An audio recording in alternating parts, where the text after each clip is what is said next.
আজকের ক্লাসে যুক্ত হওয়ার জন্য সবাইকে স্বাগত জানাচ্ছি। একটু অপেক্ষা করব, সবাই যেন যুক্ত হতে পারে, এজন্য একটু অপেক্ষা করব। 1 মিনিটের মধ্যে এই ক্লাসটা শুরু করে দিব।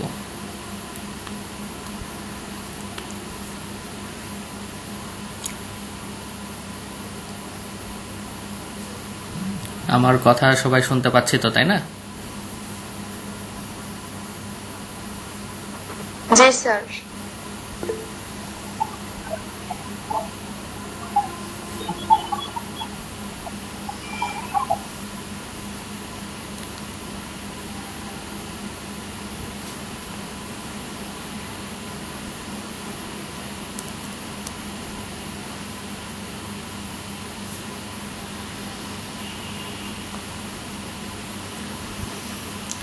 আমরা 1 মিনিট অপেক্ষা করব, সবাই যেন যুক্ত হতে পারে। 1 মিনিটের মধ্যেই ক্লাসটা শুরু করে দিব।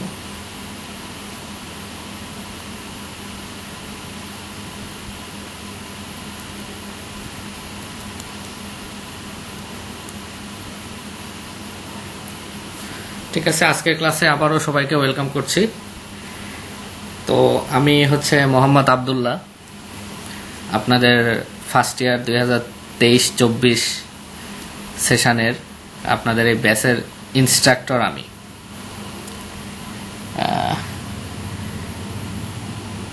এবং আপনাদের ব্যাচের এই প্রিমিয়াম পেইড এই ব্যাচের আজকে আমি প্রথম ক্লাস নিচ্ছি। এর আগে যদিও আপনাদের ফার্স্ট ইয়ার ব্যাচের ক্লাস আমি নিয়েছি, যখন ক্লাসগুলো আমরা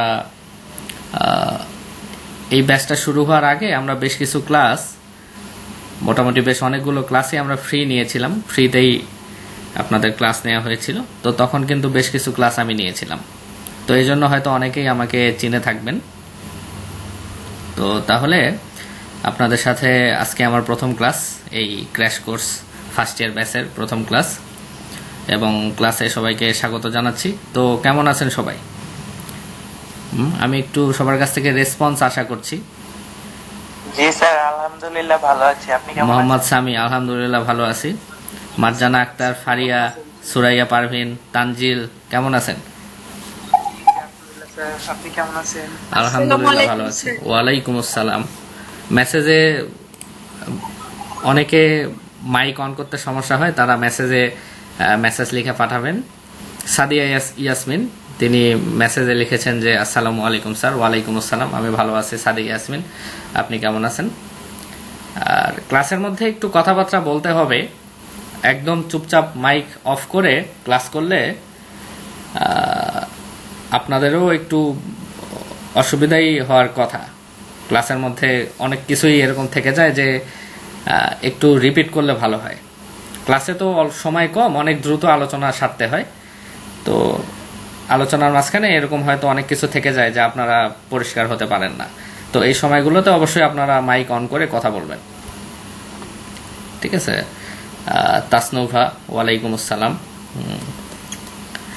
মাইক অন করে কথা বলবেন, অথবা যাদের একদমই সমস্যা, মাইক অন করা পসিবল না, বা যাদের মাইক্রোফোন নেই কম্পিউটারে, তো তারা অবশ্যই আমরা মেসেজে লিখে কথাবার্তা বলবো। তো তাহলে আপনাদের ব্যাচের সবকিছু মূলত আমি হ্যান্ডেল করছি। আপনাদের পেইড ব্যাচের কার কোন সমস্যা, এই হোয়াটসঅ্যাপ গ্রুপটাতে কে কোন প্রশ্ন জিজ্ঞাসা করছেন, বা ক্লাসগুলো কখন কোন ক্লাস নেওয়া হবে, এই বিষয়গুলো মূলত আমি হ্যান্ডেল করছি।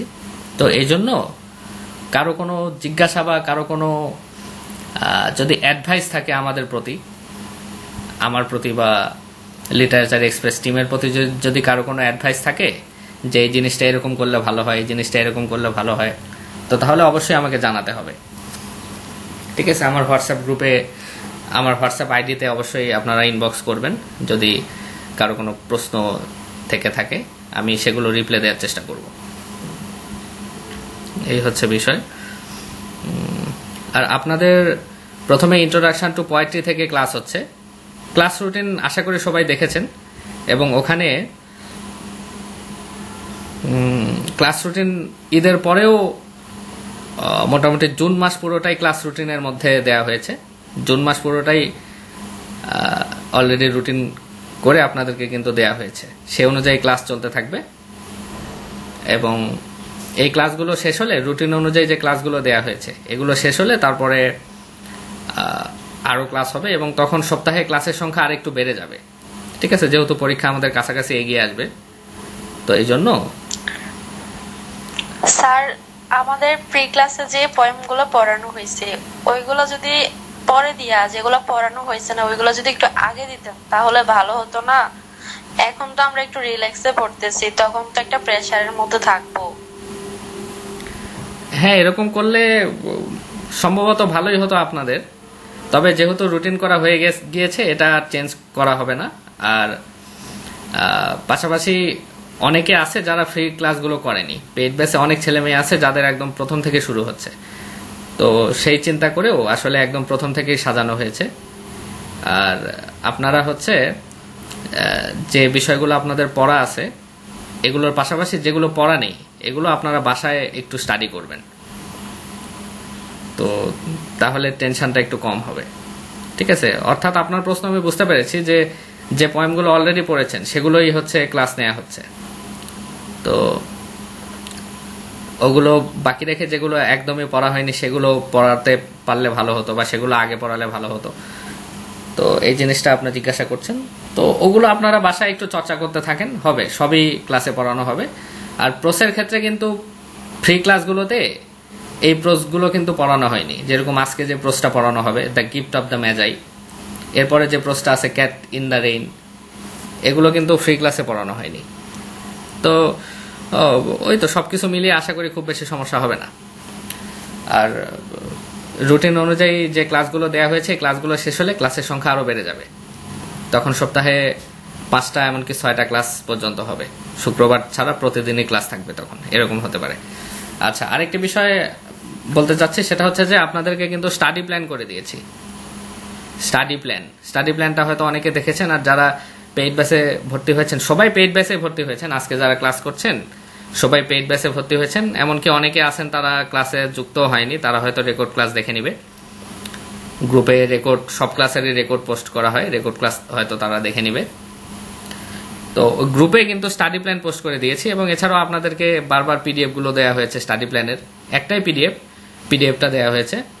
তো সেটা খেয়াল করলে দেখতে পারবেন যে স্টাডি প্ল্যানটা খুব সুন্দরভাবে ক্লাসের সাথে সামঞ্জস্য রেখে করা হয়েছে। অর্থাৎ যে জিনিসটা আজকে ক্লাসে আলোচনা হচ্ছে পরের দিন ওই জিনিসটাই আপনাদের স্টাডি প্ল্যানে দেওয়া হয়েছে, যেন ক্লাস করার পরে বাসায় স্টাডি প্ল্যান ওই প্ল্যান অনুযায়ী স্টাডি করলে আপনাদের জন্য সহজ হয়। এই জন্য তো এই জন্য আমার সাজেশন থাকবে যে সবাই স্টাডি প্ল্যান অনুযায়ী পড়াশোনা করেন। পাশাপাশি স্টাডি প্ল্যানে কিন্তু খুব অল্প সময়ে পড়তে দেওয়া হয়েছে আপনাদেরকে, 2 ঘন্টা, 2.5 ঘন্টা বা 3 ঘন্টা পড়তে দেওয়া হয়েছে। তো এই জন্য স্টাডি প্ল্যানের পড়াটা কমপ্লিট করে যাদের হাতে আরো বেশি সময় থাকবে তারা অবশ্যই নিজস্ব পড়া পড়বো। অনেকের কলেজে পড়া থাকে, ঠিক আছে, কলেজের ক্লাস যেগুলো হয় সেগুলো পড়া থাকে, ইন কোর্সের পড়া থাকে, টেস্ট পরীক্ষার পড়া থাকে। অনেকে যদি অন্য কোনো জায়গায় প্রাইভেট পড়ে থাকেন সেখানকার পড়া থাকে। তো সব মিলিয়ে আমাদের স্টাডি প্ল্যান ফলো করার চেষ্টা করবেন, তাহলে আশা করি ভালো হবে। এবং ফাইনালি আরেকটা কথা বলতে চাচ্ছি, সেটা হচ্ছে যে আপনাদের পরীক্ষা নেওয়া হবে বলতে আপনাদের ইন্ট্রোডাকশন টু পোয়েট্রি থেকে 2টা কবিতা কিন্তু অলরেডি পড়া হয়ে গিয়েছে। সনেট 18, শেক্সপিয়ারের সনেট 18 এবং জন মিল্টনের অন হিজ ব্লাইন্ডনেস, এই দুটো অলরেডি পড়া হয়ে গিয়েছে, প্রশ্ন পড়া হয়েছে। এবং আরো 2টো কবিতা যখন পড়া হবে তো তখন এই 4টা কবিতার উপরে পরীক্ষা হবে। দেখা যাচ্ছে যে 3টা ব্রড প্রশ্ন দিলাম পরীক্ষাতে, 3টার মধ্যে থেকে আপনাদের 2টা লিখতে হচ্ছে। 3টা শর্ট প্রশ্ন অর্থাৎ পার্ট বি থেকে 3টা দিলাম, 3টার মধ্যে থেকে 2টা লিখতে হচ্ছে। ঠিক আছে, তো এছাড়া দেখা যাচ্ছে 10-12টা ব্রিফ প্রশ্ন দিয়ে দিলাম। তো এই মোটমাট দেখা যাচ্ছে 30-40 মার্কের পরীক্ষা হবে, এবং আপনাদেরকে নির্দিষ্ট সময় দিয়ে দেওয়া হবে, নির্দিষ্ট সময় কোশ্চেন দেওয়া হবে, এবং নির্দিষ্ট সময়ে আপনাদেরকে লিখতে হবে। সাপোজ যেদিন পরীক্ষা হচ্ছে সেদিন পরীক্ষার টাইম আপনাদের সাথে আলোচনা করে নির্ধারণ করে দিব। সাপোজ পরীক্ষার টাইম দিয়ে দিলাম রাত 9:30 থেকে 10:30, সাপোজ বা রাত 10টা থেকে 11টা পরীক্ষার সময়, বা 9টা থেকে 10টা, আপনাদের সুবিধা অনুযায়ী 1 ঘন্টা বা 1.5 ঘন্টা পরীক্ষার সময় দিয়ে দিলাম। তো ঠিক 9:30টায় আমরা কোশ্চেন দিব, এবং এই কোশ্চেন দেখে আপনাদেরকে বাসায় লিখতে হবে, বাসায় খাতায় লিখতে হবে। যে কোশ্চেন দেবো সেই কোশ্চেনের অ্যান্সারটা খাতায় লিখতে হবে। খাতায় লিখে নির্দিষ্ট সময়ের মধ্যে সেটা ছবি তুলে গ্রুপে পোস্ট করে দিতে হবে। এবং যারা ওই নির্দিষ্ট সময়ের মধ্যে পোস্ট করতে পারবে না, তাদের পোস্ট অ্যাকসেপ্ট হবে না, অ্যাপ্রুভ হবে না তাদের পোস্ট।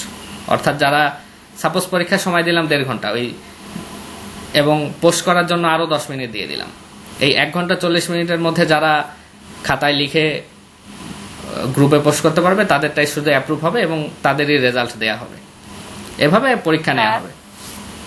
হ্যাঁ, সাদিয়া ইয়াসমিন বলেন। তারা অনেক সময় অটাবে যে দেখে লিখে ফেলার। হ্যাঁ, অনেকে চাইলে দেখে লিখতে পারবে, তবে সে নিজের পায়ে নিজেই কুড়াল মারবে।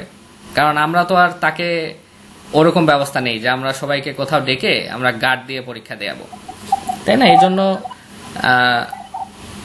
আমি আশা করব যে সবাই না দেখে অনেস্টলি পরীক্ষাগুলো দিবেন, তাহলে আপনাদেরই উপকার হবে। প্রশ্ন কি হ্যান্ডনোটসের উপর ভিত্তি করে হবে? প্রশ্ন হবে সাজেশন অনুযায়ী। সাজেশন বলতে আমাদের ফার্স্ট লিটারেচার এক্সপ্রেসের যে হ্যান্ডনোট আছে, আচ্ছা আমি স্ক্রিনটা অলরেডি শেয়ার করেছি, আমি স্ক্রিনটা একটু বের করি। আজকের টপিকটা শুরু করতে একটু দেরি হচ্ছে, বিভিন্ন বিষয়ে আলোচনা হচ্ছে, তো আশা করি কেউ বিরক্ত হব না। কিছুক্ষণের মধ্যেই মূল ক্লাস শুরু করে দিব। তো এই যে আমি স্ক্রিনটা শেয়ার করেছি, স্ক্রিন কি সবাই দেখতে পাচ্ছে? একটু জানাবো। আচ্ছা, এখানে দেখতে পাচ্ছি যে আমাদের লিটারেচার এক্সপ্রেসের ফার্স্ট ইয়ারের যে বই, হ্যান্ডনোট বই, এখানকার এই যে প্রোস কোর্সটা এখানে ওপেন করা আছে, প্রোস, ইন্ট্রোডাকশন টু প্রোস। ঠিক আছে, তো এখানে যখন আমি নিচের দিকে যাব, তো তখন আমি দেখতে পাচ্ছি পার্ট বি এর একটা সাজেশন, এবং একটু বড় করে নিই। পার্ট বি এর সাজেশন, পার্ট বিতে দেখতে পাচ্ছি 17টা প্রশ্ন, এবং কিছু লেস ইম্পর্টেন্টে দেওয়া হয়েছে। লেস ইম্পর্টেন্টও গুরুত্বপূর্ণ, অর্থাৎ গুরুত্বপূর্ণর মধ্যে এগুলো একটু কম গুরুত্বপূর্ণ। লেস ইম্পর্টেন্টও কিন্তু আপনাদের পড়তে হবে। ঠিক আছে, সাজেশনে যা প্রশ্ন দেয়া আছে সবই গুরুত্বপূর্ণ, তো গুরুত্বপূর্ণর মধ্যে আবার একটু কম গুরুত্বপূর্ণ হচ্ছে লেস ইম্পর্টেন্ট গুলো। তো তাহলে দেখতে পাচ্ছি যে 17 আর 4টা, টোটাল 21টা পার্ট বি এর জন্য প্রশ্ন দেয়া হয়েছে সাজেশন, এবং ইনশাল্লাহ এই 21টা প্রশ্ন পড়লেই আপনাদের পরীক্ষায় কমন চলে আসবে। আচ্ছা, আমি পার্ট বি এ একটু পরে আসছি, আমি পার্ট সি তে আগে যাই। পার্ট সি তে চলে আসলাম, এটা কিন্তু ইন্ট্রোডাকশন টু প্রোসের পার্ট সি। তো পার্ট সি তে দেখতে পাচ্ছি যে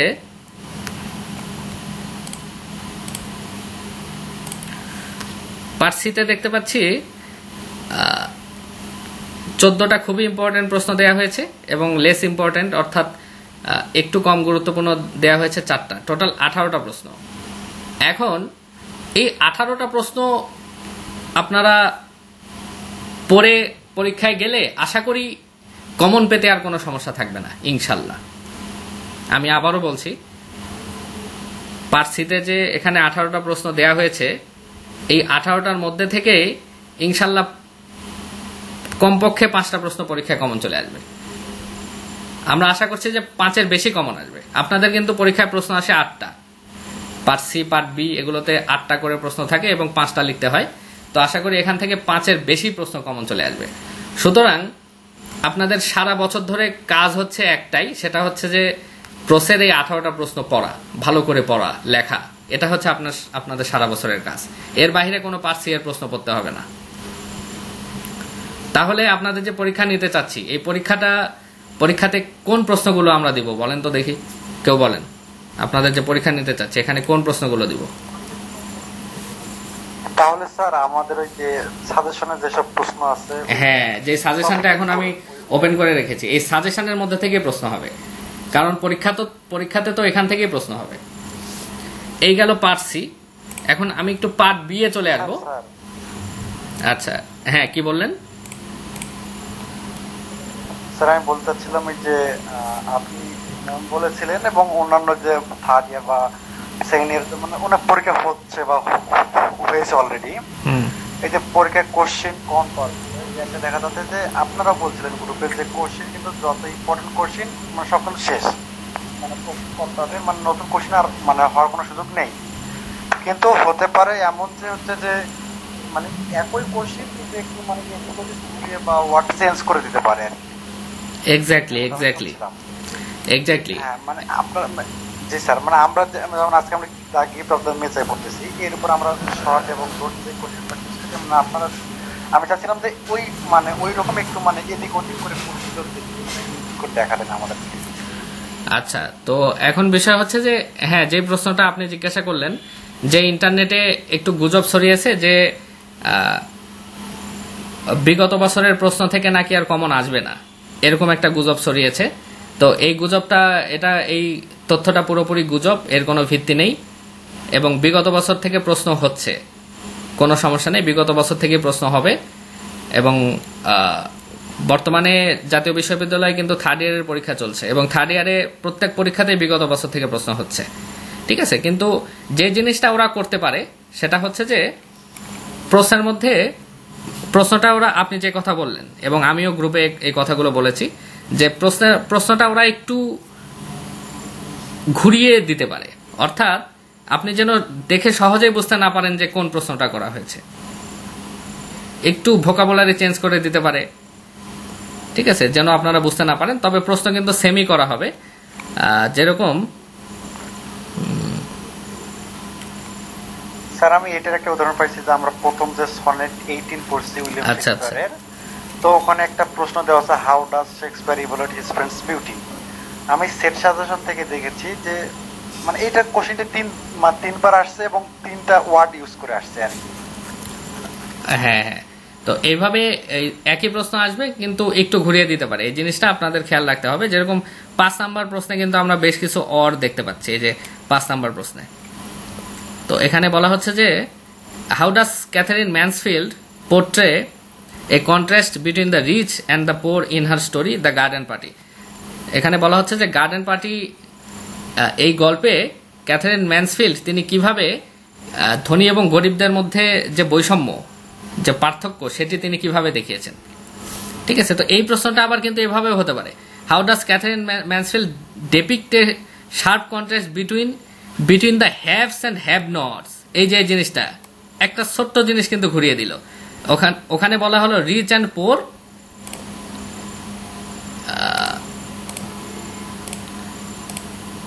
হ্যাঁ, এই যে এখানে বলা হলো রিচ অ্যান্ড পোর, ঠিক আছে, কিন্তু নিচে সেম প্রশ্ন বলা হলো হ্যাভস অ্যান্ড হ্যাভ নটস।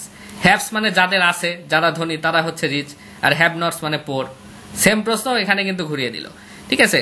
অথবা একই প্রশ্ন আবার এভাবেও আসতে পারে যে how does Katherine Mansfield depict social class division.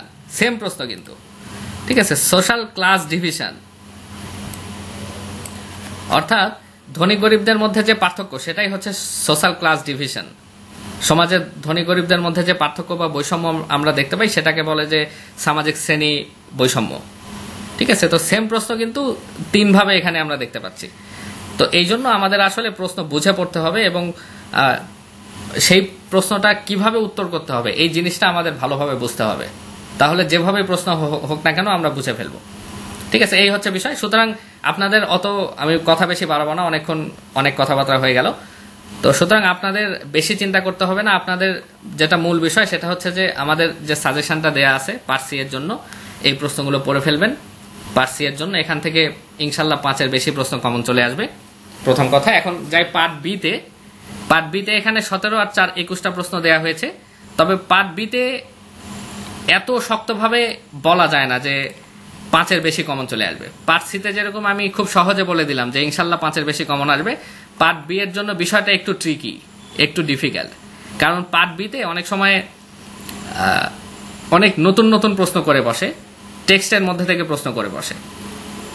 দেখা যাচ্ছে যে আপনাদের তো 5টা প্রশ্ন লিখতে হয়, 3টা হুবহু কমন পেয়ে গেলেন আর 2টা একটু ঘুরিয়ে দিল, একটু হচ্ছে নতুন কোনো প্রশ্ন দিয়ে দিল টেক্সটের মধ্যে থেকে।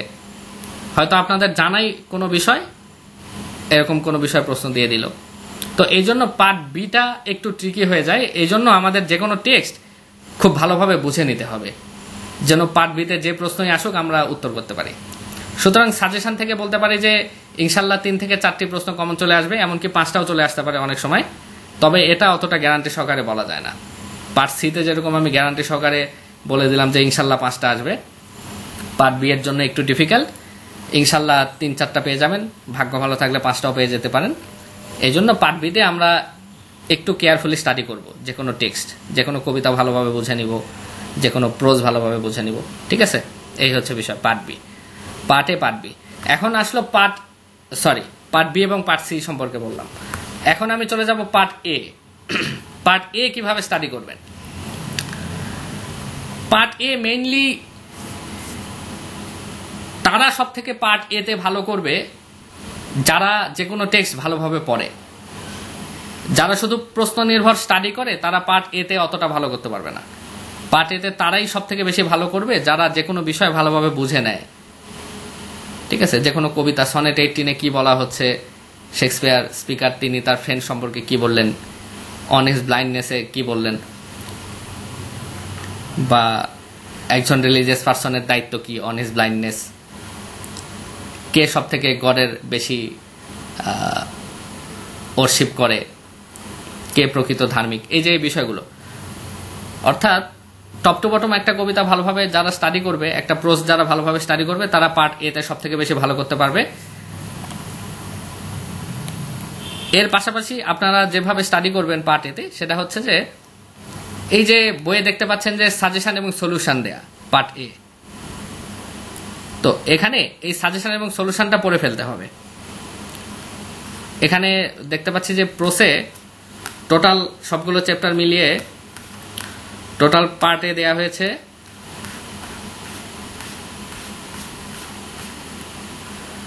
149টা টোটাল পার্ট এ প্রশ্ন দেয়া হয়েছে। এই 149টা অবশ্যই আপনাদের পড়ে ফেলতে হবে। এটা গেল প্রথম টাস্ক পার্ট এ এর জন্য। এরপরে আমরা চলে যাব এই কোর্সের একদম শেষে, এই কোর্সটার একদম শেষে চলে যাব। আচ্ছা, আজকে মূল বিষয়টা শুরু করতে একটু দেরি হয়ে যাচ্ছে, আশা করি কেউ মাইন্ড করবেন না, কারণ আমি গুরুত্বপূর্ণ বিষয়গুলো আলোচনা করে দিচ্ছি আপনাদেরকে, যেহেতু আজকে আপনাদের সাথে আমার প্রথম ক্লাস। নাকি সবার কি মনে হয়? কে কে বিরক্ত হচ্ছি? আচ্ছা, সমস্যা নেই। আচ্ছা, আশা করি কারোর সমস্যা থাকার কথা না, ধন্যবাদ। তো তাহলে পার্ট এ সাজেশন এবং সলিউশনটা পড়ে নিলাম, 149টা প্রশ্ন আসে, এগুলো পড়ে নিব। এরপরে আমরা চলে আসব প্রোস কোর্সের একদম শেষে, অথবা যদি ইন্ডেক্স বের করেন আপনারা, ইন্ডেক্সে দেখতে পাবেন যে ওখানে প্রিভিয়াস ইয়ার্স কোশ্চিন নামে একটা চ্যাপ্টার আছে। ইন্ডেক্স মানে সূচিপত্রে প্রিভিয়াস ইয়ার্স কোশ্চিন। ঠিক আছে, তো এরপরে আমরা প্রিভিয়াস ইয়ার্স কোশ্চিনে চলে যাব। চলে গিয়ে প্রিভিয়াস ইয়ার্স কোশ্চিনের পার্ট এ গুলো আমরা পড়ে ফেলব।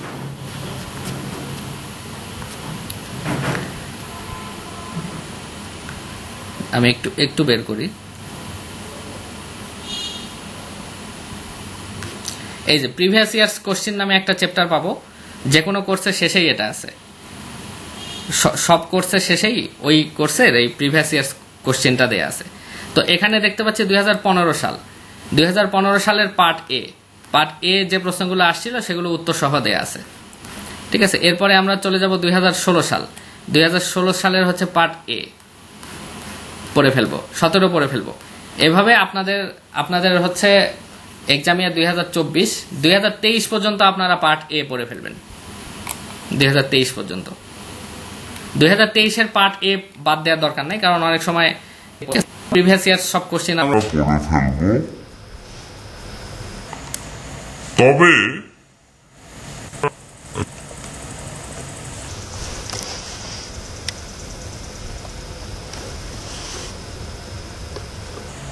প্রচন্ড গরম পড়ার কারণে ল্যাপটপটাও একটু স্লো কাজ করছে, কারণ ল্যাপটপও প্রচন্ড হিট হয়ে গিয়েছে। তো হ্যাঁ, যেটা বলছিলাম যে এই পার্ট এ যে সাজেশন এবং সলিউশন দেখতে পাচ্ছি 149টা প্রশ্ন, এই 149টার মধ্যে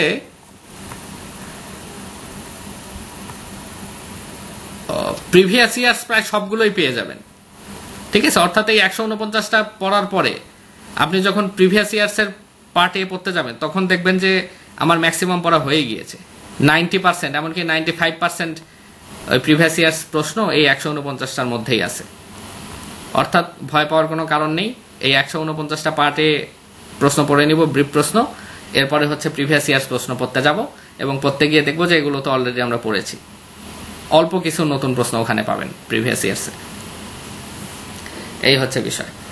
তো এইভাবে পার্ট এ পড়লে কতগুলো কমন আসতে পারে, তো এইটা ডিপেন্ড করে যে কোশ্চেনটা কেমন হচ্ছে। অনেক সময় কোশ্চেন খুব বেশি ডিফিকাল্ট হয়ে যায়, তখন পার্ট এ খুব বেশি কমন আসে না। দেখা যাচ্ছে যে 4 থেকে 6টা প্রশ্ন কমন আসে। যখন বেশি ডিফিকাল্ট প্রশ্ন হয় তখন দেখতে পাবেন যে পার্ট এ 4 থেকে 6টার মতো কমন আসছে, হুবহু কমন। আর যখন প্রশ্ন একটু সহজ হয় তো তখন 8-9টা কমন চলে আসে, 8-9টা। ঠিক আছে, এজন্য পার্ট এ আমাদের এমনভাবে পড়তে হবে যেন, এগুলো তো অবশ্যই পড়তে হবে, এর মধ্যে থেকে কমন আসবে, এবং যে কোনো টপিক আমাদেরকে এমনভাবে পড়তে হবে যেন যদি পার্ট এ কমন নাও আসে তাও যেন ওই বিষয়টা আমার জানাই থাকে। পার্ট এতে যে প্রশ্নটা পরীক্ষায় হবে সেটার জন্য আমার জানাই থাকে, এভাবে পড়তে হবে। ঠিক আছে, আশা করি আমি বোঝাতে পেরেছি। এই বিষয়ে কারো কোনো কোশ্চেন?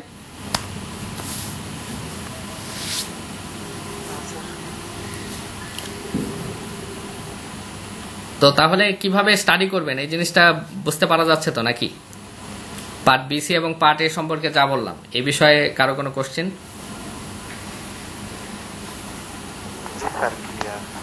আচ্ছা, এই হচ্ছে বিষয়। এখন আরেকটা বিষয় একটু বলবো, সেটা হচ্ছে যে অনেকে আমাদেরকে জিজ্ঞাসা করেন যে এই যে বইটা লিটারেচার এক্সপ্রেসের ফার্স্ট ইয়ারের যে বই, তো অনেকে জিজ্ঞাসা করেন যে ভাইয়া এই যে 2015 সালের যে প্রশ্নটা, এই প্রশ্নের পার্ট বিসি, এই পার্ট বিসি এর উত্তর আপনাদের বইয়ে নাই কেন? এই বিসি এর উত্তর আমরা কই পাবো? আবার চলে গেলাম 2016 সালে, এই 2016 সালে পার্ট বিসি এর উত্তর বইয়ে নাই কেন? এর উত্তর হচ্ছে যে আপনাদের এত বেশি পড়ার দরকার নেই, প্রথম কথা। দ্বিতীয় কথা, এই সবগুলো প্রশ্ন যখন আমরা বইয়ে দিয়ে দিব তখন বইটা হয়ে যাবে অনেক মোটা এবং অনেক দামি হয়ে যাবে বইটা, তো যেগুলো আননেসেসারি। এই জন্য এই বইয়ে শুধুমাত্র যে প্রশ্ন, সেই প্রশ্নগুলো দেয়া আছে যে প্রশ্নগুলো আপনাদের পরীক্ষার জন্য জরুরি। ঠিক আছে, এই সব প্রশ্নগুলো আপনাদের প্রিভিয়াস ইয়ার্সে যত প্রশ্ন আসছে এই 5-7-8 বছরে, সব প্রশ্ন আপনাদের জন্য গুরুত্বপূর্ণ না। এই জন্যই এই সাজেশনটা তৈরি করা। এই যে প্রথমে যে সাজেশনটা দেখতে পাচ্ছেন, যে কোনো কোর্সের শুরুতেই যে সাজেশনটা দেখতে পান আপনারা, এই যে পার্ট বি এর এই সাজেশন, এরপরে নিচে চলে আসলে পেয়ে যাবো পার্ট সি এর সাজেশন। তো এই সাজেশনটা, এই প্রশ্নের উত্তরগুলোই শুধু বইয়ে দেয়া এবং আপনাদের শুধু এগুলোই পড়তে হবে। প্রিভিয়াস ইয়ার্স কোশ্চেনগুলো জাস্ট আমরা তুলে দিয়েছি যে আপনাদের বোঝার জন্য, দেখার জন্য যে বিগত বছরে কেমন প্রশ্ন হয়েছিল। এই হচ্ছে বিষয়। সুতরাং আপনাদের প্রিভিয়াস ইয়ার্স কোশ্চেন নিয়ে কোনো চিন্তা করতে হবে না, আপনাদের জাস্ট সাজেশনটা নিয়ে চিন্তা করতে হবে এবং সাজেশনটা শেষ করতে হবে। এই হচ্ছে বিষয়। তো এই ছিল মোটামুটি বিষয়। তো তাহলে পরীক্ষা নেওয়া হবে এবং পরীক্ষা 4টা কবিতা হয়ে গেলে সেই 4টার উপরে একটা পরীক্ষা নেওয়া হবে, এবং 4টা প্রোস হয়ে গেলে সেই 4টা প্রোসের উপরে পরীক্ষা নেওয়া হবে। এছাড়াও রিডিং এবং রাইটিং স্কিলের উপরেও পরীক্ষা নেওয়া হবে, এবং এগুলো ছোট ছোট পরীক্ষা জাস্ট আপনাদেরকে মূল্যায়ন করার জন্য, এবং আপনারা যেন নিজেদের মধ্যে একটা কম্পিটিশন করতে পারেন। ঠিক আছে, আপনাদের যেন স্টাডিতে আগ্রহ আসে, এই জন্য পরীক্ষা নেওয়া হবে। এবং আশা করি সবাই স্টাডি প্ল্যান অনুযায়ী বাসায় পড়াশোনা করবেন, তাহলে ভালো হবে আর কি। এই হচ্ছে বিষয়। আর কি যেন বলতে চাচ্ছিলাম,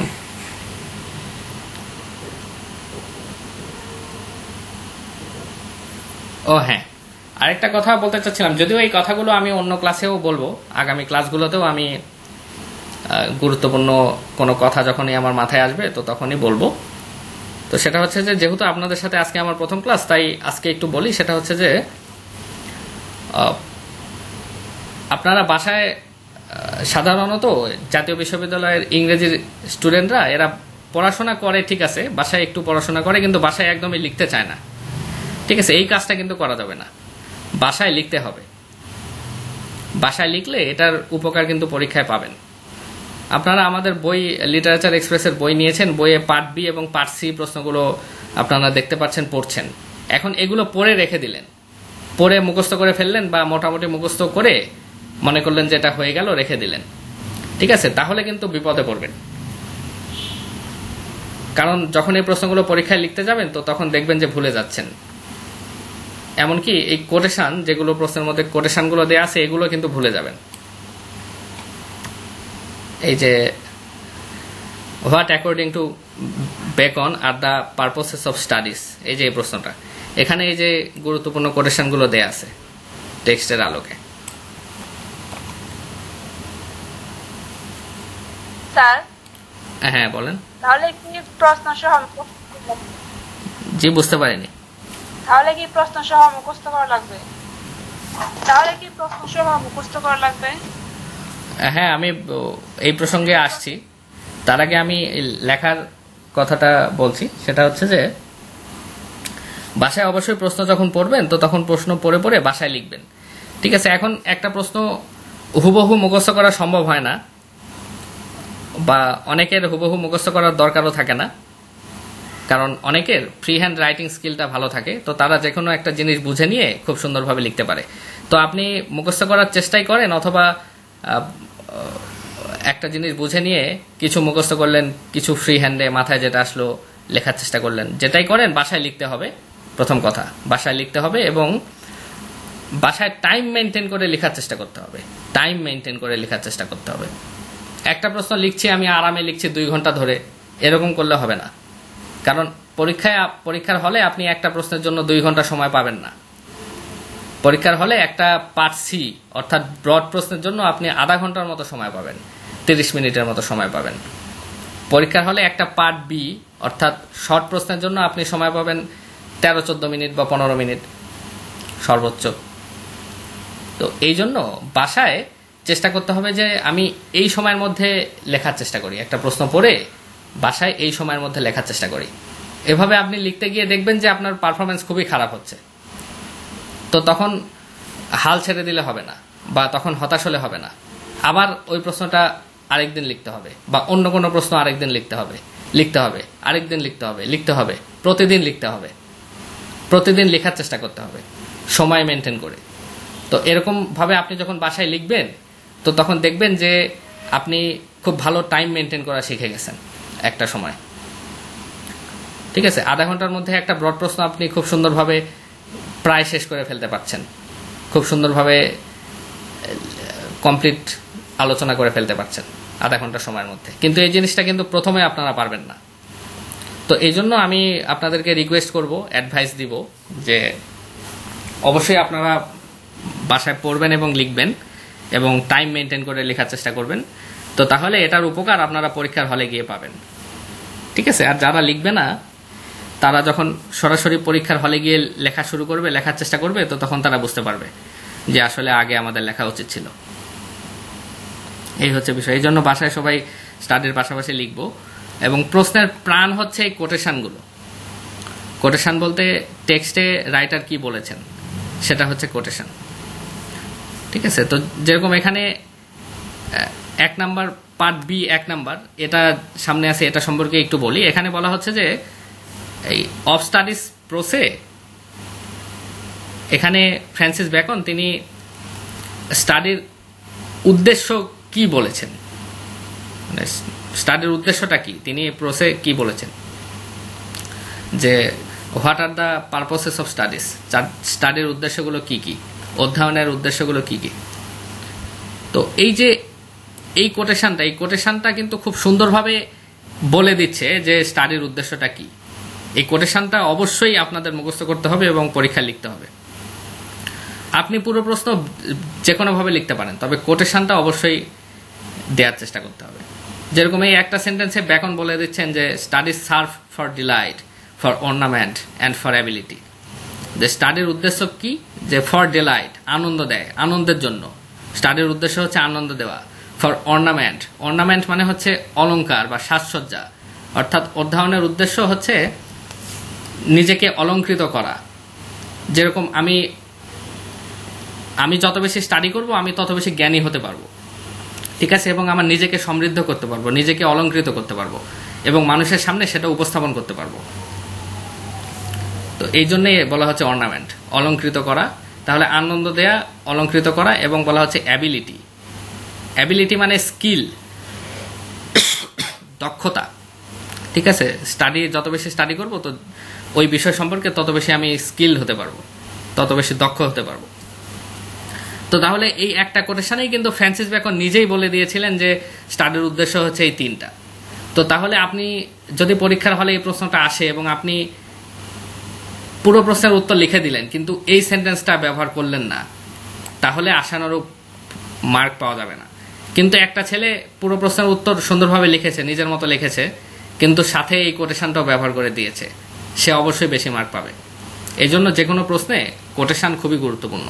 কোটেশনগুলো আমরা মুখস্থ করব এবং প্রশ্নের মধ্যে কোটেশনগুলো ব্যবহারের চেষ্টা করব, এই হচ্ছে বিষয়। তো তাহলে 2টা খুবই গুরুত্বপূর্ণ কথা বললাম, সবাই একটু মনে রাখার চেষ্টা করব যে বাসায় সবাই প্রশ্নগুলো পড়বো এবং পাশাপাশি লিখবো, সময় মেনটেন করে লিখবো এবং কোটেশনগুলো অবশ্যই মুখস্থ করে উত্তরের মধ্যে আমরা ব্যবহার করার চেষ্টা করব। 2টা খুবই গুরুত্বপূর্ণ প্রশ্ন বললাম, কথা বললাম। এবং কে যেন জিজ্ঞাসা করলেন যে প্রশ্ন মুখস্থ করবো কিনা। হ্যাঁ, প্রশ্ন মুখস্থ করতে পারলে ভালো হয়, তবে একটা প্রশ্নের উত্তর তো আসলে একভাবে হয় না, অনেকভাবে লেখা যায়। 10, 20, 100 রকম ভাবে একটা প্রশ্নের উত্তর লেখা যায়। তো কিন্তু আপনারা পরীক্ষার হলে যখন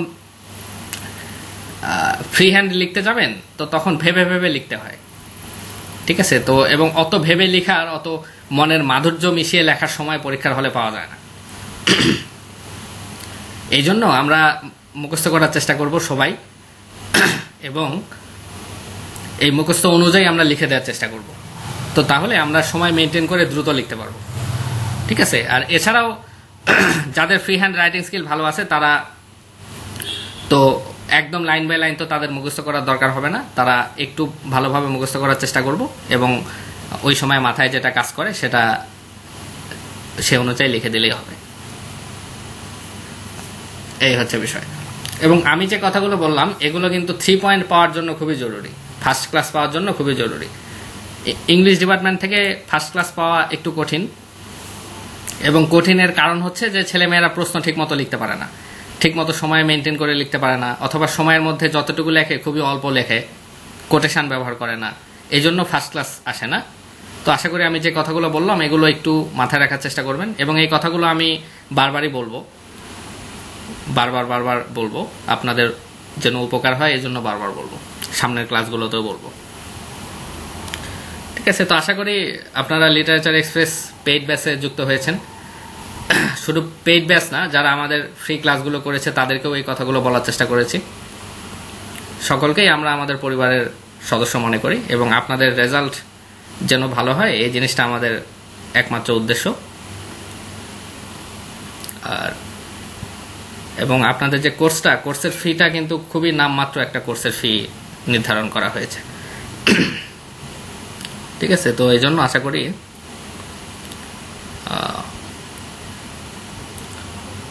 আপনারা আমাদের সাথে থাকলে উপকার হবে, ঠিক আছে। তো অনেক কথাই হলো আজকে, তাহলে একটু পড়াশোনায় চলে যাই। The gift of the মেজাই। হ্যাঁ, নাজমুন নাহার বলেন। স্যার আমাদের বই মানে লিটারেচার এক্সপ্রেসের বইয়ে যে প্রশ্নগুলো আছে ওইটুকু কি যথেষ্ট নাকি বইয়ের থেকেও পড়া লাগবে? প্রশ্নগুলো আছে মানে কোন প্রশ্নের কথা বলছেন? লিটারেচার এক্সপ্রেসের সাজেশনগুলো? জি, A part, B part, C part এইগুলো। হ্যাঁ, বি পার্টে টাট্রাল এক রোসে। তো এই 21টা পড়লেই যথেষ্ট পার্ট বিতে। পার্ট সিতে আমি একটু আগে দেখালাম যে 14 আর 4 18টা প্রশ্ন আছে, এই 18টা পড়লেই যথেষ্ট, এর বাহিরে পড়তে হবে না। আর এর বাহিরে যদি কারো হাতে সময় থাকে বা আপনার হাতে যদি বেশি সময় থাকে তো তাহলে এর বাহিরেও পড়তে পারেন। তবে এই সাজেশনের উদ্দেশ্যই হচ্ছে এটা, যে এই সাজেশন করার উদ্দেশ্যটাই এটা যে পরীক্ষায় এর মধ্যে থেকে যেন আসে, এটাই হচ্ছে একমাত্র পারপাস সাজেশনের। আচ্ছা তো আশা করি আমি একটু আগে এই কথাগুলো বলছিলাম যে পার্ট বি থেকে কয়টা কমন এক্সপেক্ট করতে পারেন। আসলে আমি একটু লেট জয়েন করেছি তো ওইজন্য আচ্ছা আচ্ছা আচ্ছা, এই কথাগুলো আমি বিস্তারিতভাবে এতক্ষণ আলোচনা করছিলাম, তো আপনি রেকর্ড ক্লাসটা দেখে নিলে বুঝতে পারবেন। এই কথাগুলোই বলছিলাম যে পার্ট সিতে আপনারা কয়টা কমন এক্সপেক্ট করতে পারেন। এই যে এখানে যে 18টা প্রশ্ন দেওয়া হয়েছে পার্ট সিতে, এখান থেকে আমি বলেছি যে কমপক্ষে 5টা কমন এক্সপেক্ট করতে পারেন ইনশাল্লাহ। কমপক্ষে 5টা, আপনাদের 5টা লিখতে হয় পরীক্ষায়। 8টা প্রশ্ন আসে এবং 5টা লিখতে হয়। পার্ট বি এর জন্য আমি বলেছি যে 3 থেকে 4টা এক্সপেক্ট করতে পারেন, ভাগ্য ভালো থাকলে 5টা চলে আসতে পারে, এইটা বলেছি পার্ট বি এর জন্য। যাই হোক, আপনি রেকর্ড ক্লাসটা একটু দেখে নিন, তাহলে এগুলোর উত্তর আশা করি পেয়ে যাবেন। আর বইয়ে এক গাদা যে প্রশ্নগুলো দেয়া থাকে এগুলো এত বেশি পড়তে হয় না, তবে যে কোনো টপিক সম্পর্কে একটু ভালোভাবে ধারণা নিতে হবে। আচ্ছা, তো তাহলে সময় কম, একটু ক্লাসের আলোচনায় আজকে চলে যাই। আচ্ছা, আর কারো কোনো জিজ্ঞাসা আছে?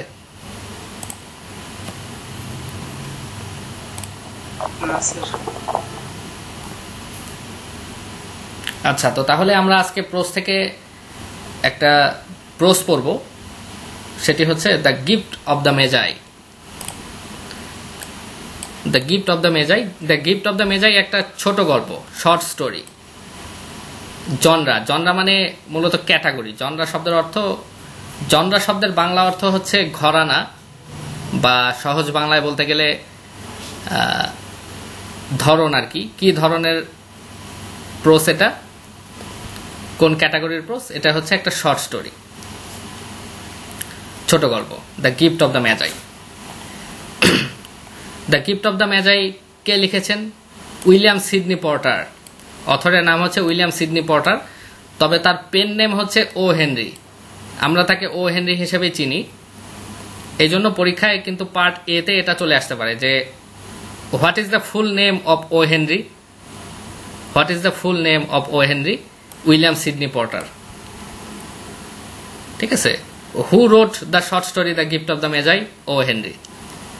What is the pen name of O Henry? William Sydney Porter. বা পরীক্ষায় এরকম দিয়ে দিতে পারে যে what is the pen name of William Sydney Porter? What is the pen name of William Sydney Porter? O Henry. ঠিক আছে? অর্থাৎ বিষয়গুলো আপনাদের জানতে হবে, জানলে যে কোনোভাবে প্রশ্ন আসলে আপনারা উত্তর করতে পারবেন। তাহলে গিফট অব দ্য মেজাই কে লিখেছেন? ও হেনরি। এবং ও হেনরি হচ্ছেন একজন আমেরিকান রাইটার। ঠিক আছে? American writer. তার লাইফ ডিউরেশনটা আমরা দেখতে পাচ্ছি। লাইফ ডিউরেশনটা জাস্ট একটু মনে রাখার চেষ্টা করতে হবে। অর্থাৎ ও হেনরি তিনি জন্মগ্রহণ করেছিলেন 1862-তে, 1862 সালে, এবং তিনি মৃত্যুবরণ করেছেন 1910 সালে। দ্য গিফট অব দ্য মেজাই এই ছোট গল্প তিনি কবে লিখেছেন? 1905 সালে লিখেছেন। 1905 সালে। তিনি কোথায় লিখেছেন? নিউ ইয়র্ক সিটিতে লিখেছেন। ও হেনরি তিনি 1905 সালে নিউ ইয়র্ক সিটি, আমেরিকার নিউ ইয়র্ক সিটিতে তিনি এই ছোট গল্প দ্য গিফট অব দ্য মেজাই লিখেছেন। এবং যে বছরে তিনি লিখেছেন এই বছরেই এই ছোট গল্পটি প্রকাশিত হয়েছিল, পাবলিশড করা হয়েছিল, প্রকাশিত হয়েছিল 1905 সালে। ঠিক আছে? এই গল্পের সেটিং কোথায়?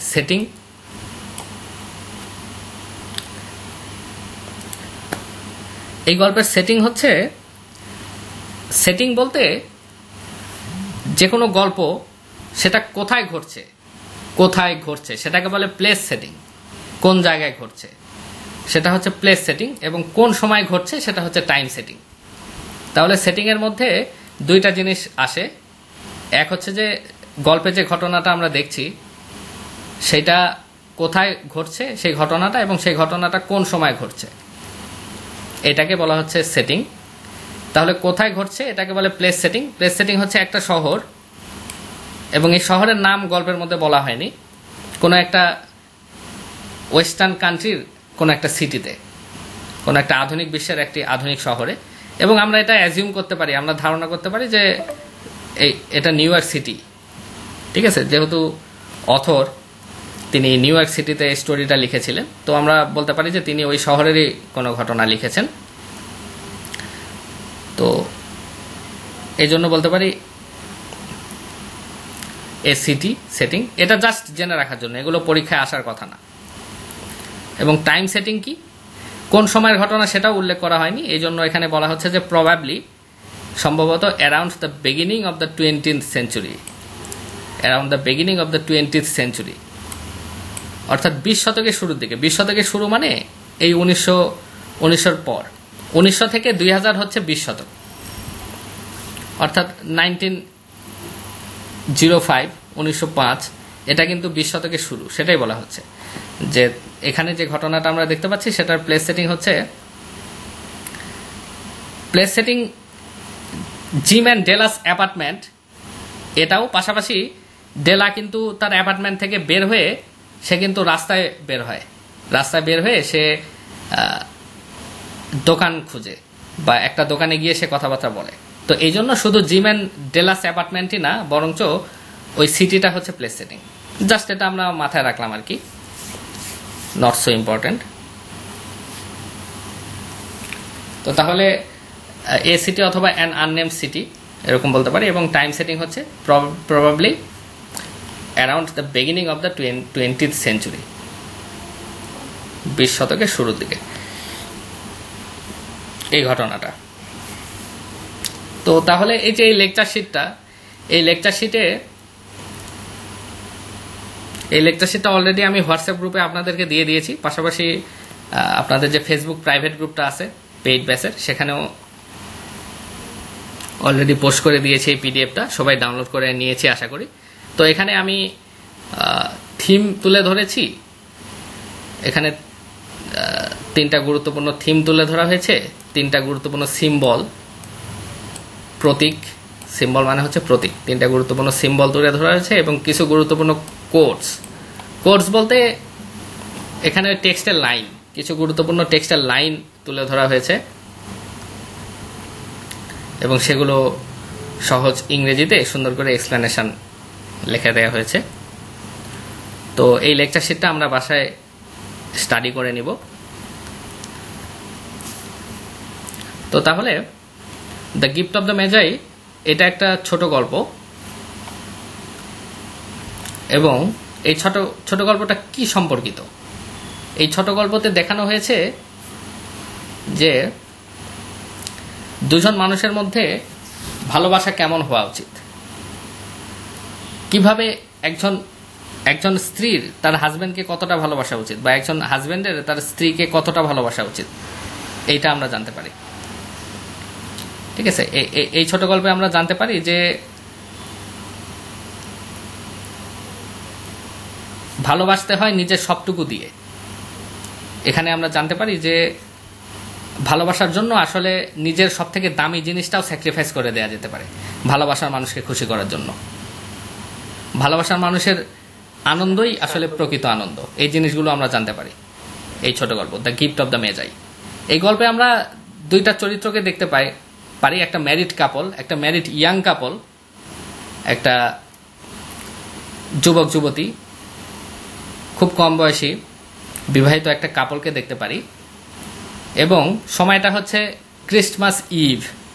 ক্রিসমাস খ্রিস্টানদের বা ওয়েস্টার্ন কান্ট্রিতে সবচেয়ে বড় ফেস্টিভ্যাল ক্রিসমাস, ওয়েস্টার্ন কান্ট্রির সবচেয়ে বড় ফেস্টিভ্যাল হচ্ছে ক্রিসমাস। তো ক্রিসমাস ইভ বলতে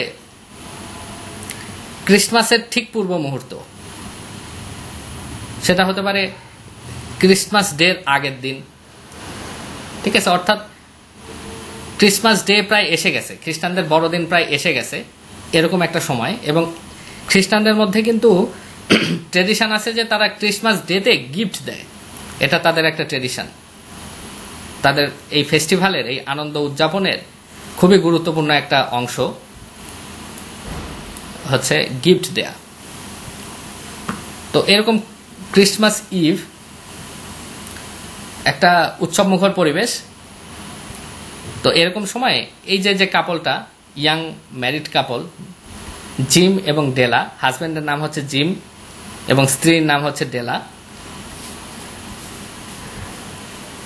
তো তারা একজন আরেকজনকে গিফট দিতে চায়। ঠিক আছে, তারা একজন আরেকজনকে খুবই ভালোবাসে এবং এই ভালোবাসাটা এক্সপ্রেস করার জন্য তারা ক্রিসমাস ডেতে একজন আরেকজনকে গিফট এবং তারা ভাবতেও পারে না যে একটা ক্রিসমাস চলে যাবে কিন্তু আমি আমার প্রিয় মানুষকে, আমার ভালোবাসার মানুষকে, আমার ভালোবাসার স্ত্রীকে বা আমার ভালোবাসার হাজবেন্ডকে আমি কোনো গিফট দিব না ক্রিসমাস ডেতে, এটা তারা ভাবতেই পারে না। ঠিক আছে, এই জন্য তারা দুইজনই গিফট দেওয়ার চেষ্টা করে। আচ্ছা, এই দ্য গিফট অফ দ্য মেজাই স্টোরিটা আমরা আশা করি সবাই জানি, কারণ এটা খুবই চমৎকার একটা ছোট গল্প এবং আপনারা ফার্স্ট ইয়ারে পড়ছেন, এত বছর ধরে পড়ছেন, বেশ কয়েক মাস থেকে কিন্তু ফার্স্ট ইয়ারে আপনারা আছেন, তো এখনো এই স্টোরিটা জানেন না এরকম সম্ভবত কাউকে পাবো না। এই স্টোরিটা সম্পর্কে আমরা জানি না এরকম কেউ কি আসি? দেখি, একটু দেখতে চাচ্ছি কে কে জানে না এই স্টোরিটা। না স্যার। আচ্ছা মোহাম্মদ সামি, আপনি জানেন না? খুবই চমৎকার একটা স্টোরি। স্যার আমি জানি, মানে বলতে চাইছি যে এরকম নাই কেউ ও যে আচ্ছা, জানে না। এরকম নাই। আশা করি খুবই চমৎকার একটা স্টোরি এবং এই স্টোরিটা তো অবশ্যই আপনাদের মতো ইয়াং ম্যানদের পড়া উচিত, আপনাদের মতো ইয়াং লেডিসদের এই স্টোরিটা অবশ্যই পড়া উচিত, কারণ আপনারা বিশেষ করে ইয়াং ম্যানরা খুব শীঘ্রই বিবাহ করবেন, তো আপনাদের স্ত্রীদেরকে আপনারা কিভাবে ভালোবাসবেন এই জিনিসটা জানতে হলে, উপলব্ধি করতে হলে স্টোরিটা অবশ্যই পড়া উচিত।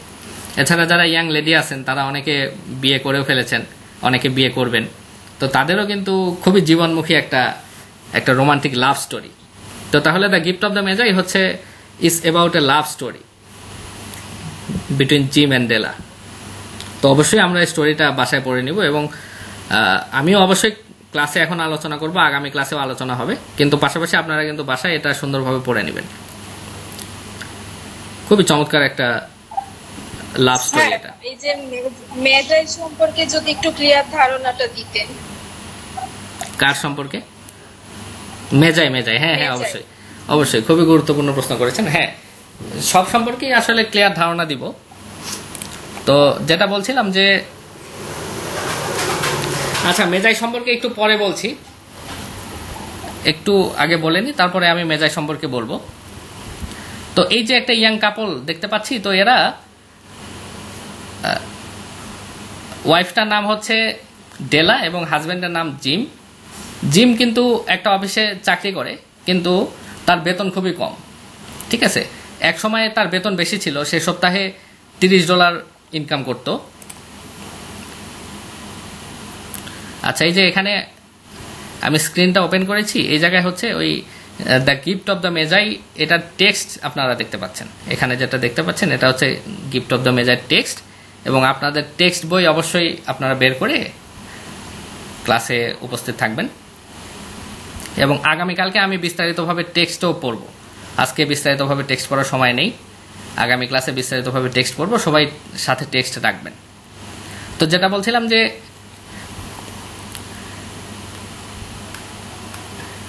জিম, আচ্ছা জিমের পুরা নাম কি কে বলতে পারবো? জানতে চাচ্ছি, কে বলতে পারবো জিমের পুরা নাম?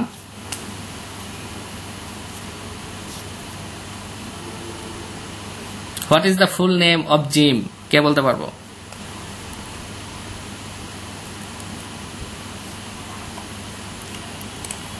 আচ্ছা, এটা জানতে হবে কিন্তু। জিমের পুরা নাম হচ্ছে মিস্টার জেমস ডিলিংহাম ইয়াং। ঠিক আছে, মিস্টার জেমস ডিলিংহাম ইয়াং, এবং মিস্টারের বউ হয় হচ্ছে মিসেস, এই জন্য ডেলার নাম হচ্ছে মিসেস জেমস ডিলিংহাম ইয়াং, এবং তাকে আমরা ডেলা হিসেবে চিনি। তাহলে জিমের নাম হচ্ছে মিস্টার জেমস ডিলিংহাম ইয়াং।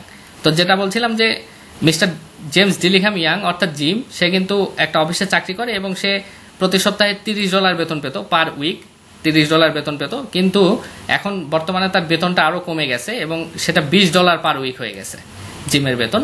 এবং এই অল্প বেতনে তাদের সংসার ঠিকমতো চলে না, এই জন্য তারা ভাড়ায় যে অ্যাপার্টমেন্টে থাকে, তারা যে অ্যাপার্টমেন্টে ভাড়ায় থাকে, তো সেই অ্যাপার্টমেন্টটা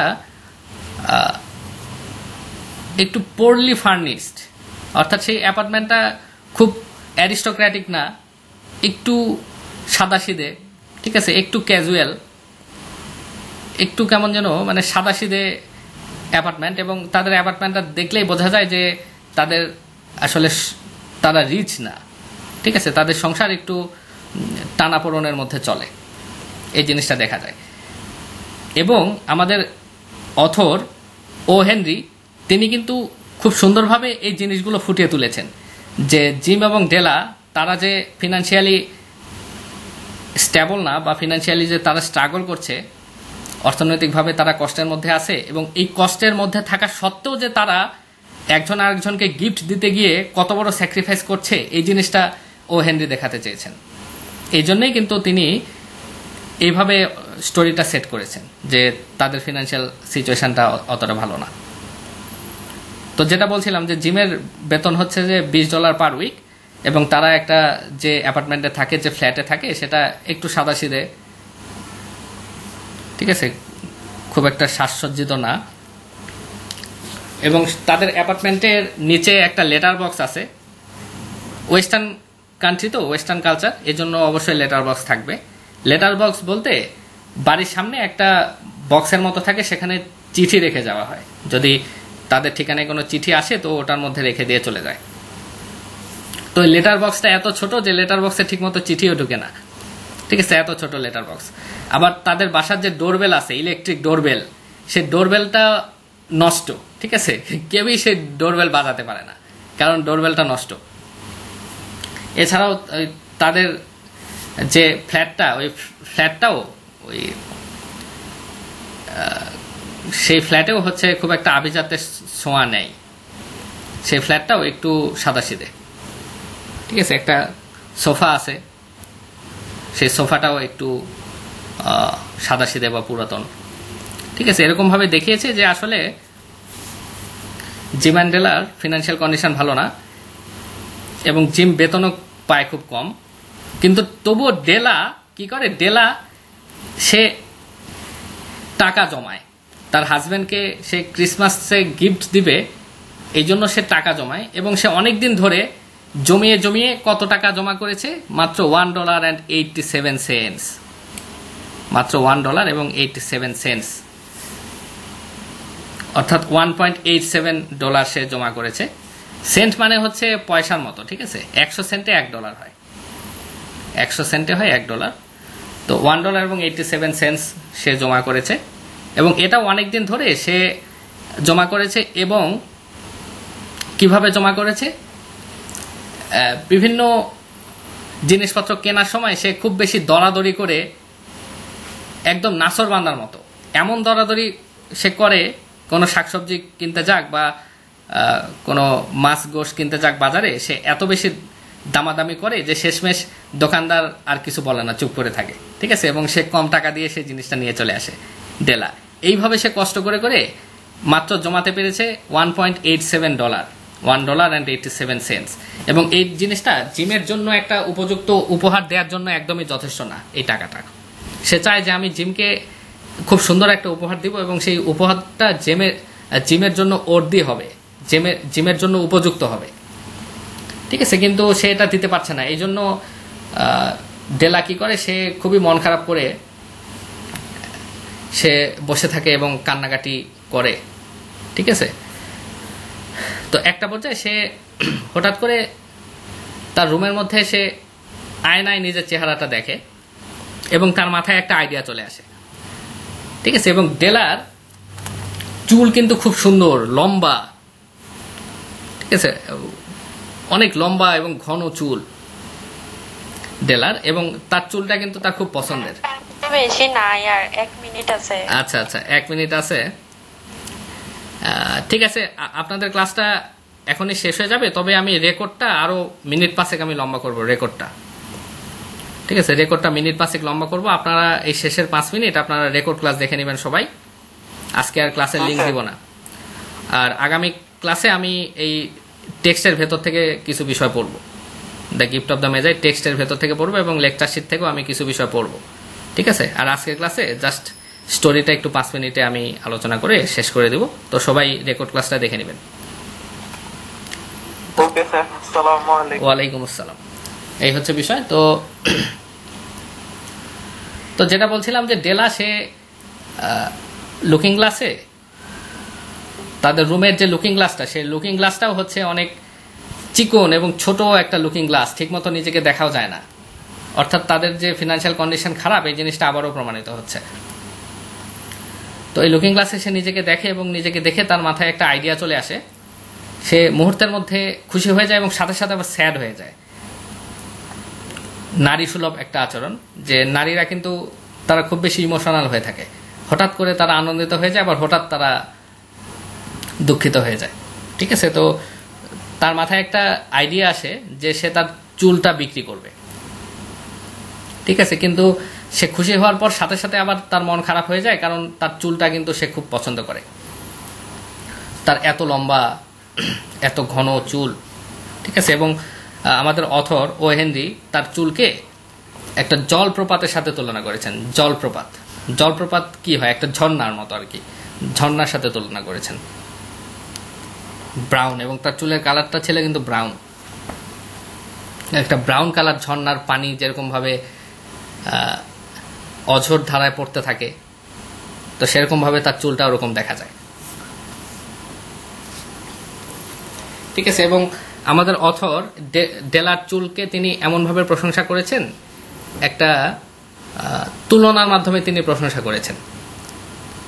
স্টোরির মধ্যে ও হেনরি তিনি বলেছেন যে এই যে ডেলার যে অ্যাপার্টমেন্ট, যে ফ্ল্যাটে তারা থাকে, তো সেখানে জানালার ধারে বসে যদি ডেলা কোনোদিন তার চুল যদি শুকাতে থাকে বা চুল যদি চিরুনি করতে থাকে, এবং সেটা যদি পাশের ফ্ল্যাট থেকে যদি কুইন অফ সেবার রানী যদি এই জিনিসটা দেখে, তো তবুও কিন্তু মানে তার হচ্ছে ঈর্ষা হবে ডেলার এই চুল দেখে। সেবার রানী হচ্ছে প্রচন্ড একজন ওয়েলদি ওয়াম্যান ছিলেন। সেবার রানী একটা ওয়েলদি কুইন, তার প্রচুর জুয়েলারি এবং গিফট ছিল, প্রচুর ধনদৌলত ছিল। ঠিক আছে, এত ধনদৌলত থাকা সত্ত্বেও কিন্তু এই সেবার রানী ছোট হয়ে যাবে এই ডেলার কাছে।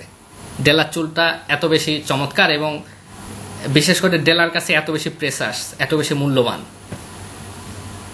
এত চমৎকার চুল। ঠিক আছে, যে তার চুল দেখে সেবার রানীও ঈর্ষায় শেষ হয়ে যাবে। ঠিক আছে, তো এরপরে ডেলা কি করে, সে সাথে সাথে সে তার হ্যাট এবং কোট, এটা হচ্ছে ক্রিসমাস টাইম। ঠিক আছে, এবং ক্রিসমাস টাইম হচ্ছে উইন্টার টাইম, ওয়েস্টার্ন কান্ট্রিতে উইন্টার টাইম, বাহিরে প্রচন্ড ঠান্ডা।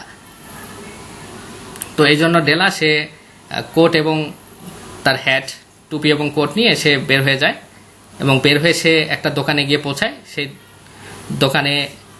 দোকানটা হচ্ছে যে চুল বেচা কেনার একটা দোকান। ওই দোকানে চুল জাতীয় পণ্য কেনা বেচা হয়। ঠিক আছে, তো ওই দোকানের যিনি মালকিন ম্যাডাম সফরনি, তো ম্যাডাম সফরনিকে ডেলা বলে যে আমি আমার চুল বিক্রি করতে চাই। তো ম্যাডাম সফরনি তখন $20 বিনিময়ে তার চুলটা কিনে নিতে চায়, এবং তার চুল ওখানে নিয়ে নেয় ম্যাডাম সফরনি $20 বিনিময়ে। তো $20 নিয়ে তো ডেলা খুবই খুশি, এবং সে চিন্তা ভাবনা করতে থাকে যে আমি আমার হাজবেন্ডের জন্য এখন এই টাকা দিয়ে আমি হচ্ছে কি করব, আমি একটা মূল্যবান একটা উপহার কিনতে পারবো।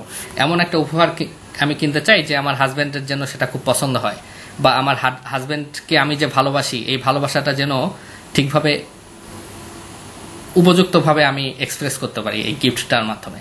তো সে আগামী 2 ঘন্টা ধরে সে অনেক দোকান তন্ন করে খুঁজতে থাকে এরকম একটা সুন্দর ভালো গিফটের জন্য। তো অবশেষে সে একটা প্লাটিনাম চেইন পায়, প্লাটিনাম চেইন জিমের ঘড়ির জন্য।